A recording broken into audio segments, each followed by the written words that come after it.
I make pumpkin roll every single year for Thanksgiving and it's always gone within 5 minutes. So here's how I make it. Start by cracking 3 eggs in your mixing bowl and then mix them for 5 minutes. After you've mixed for 5 minutes, you're going to start adding your other ingredients. I'll put those at the end for you to screenshot, and you're going to mix those until just combined. Now you need to line your smallest baking sheet with parchment paper. My baking sheet is 9 by 7. I don't recommend any larger than that. Pour your batter out onto the parchment paper and make sure it's all even. If it's too thin around the edges, it will burn, so just make sure it's the same thickness all the way across.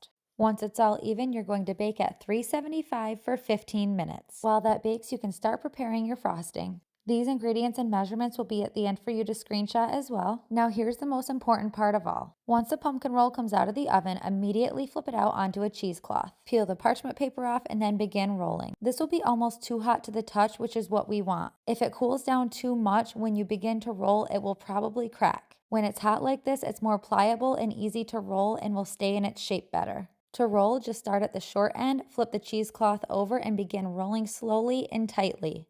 Once it's all rolled up, stick it in the fridge for an hour. After an hour, you can begin spreading your frosting. Make sure to spread it out all evenly and all the way to the edges. Now roll it back up the same way you rolled it the first time, but this time leave the cheesecloth behind. Then I like to cut off each of the ends just to make it look a little bit more neat. And of course, because you have to do a taste test too. And now you have yourself the most beautiful pumpkin roll, and it's sure to be a hit at this year's Thanksgiving. Here's a recipe for you to screenshot. Enjoy!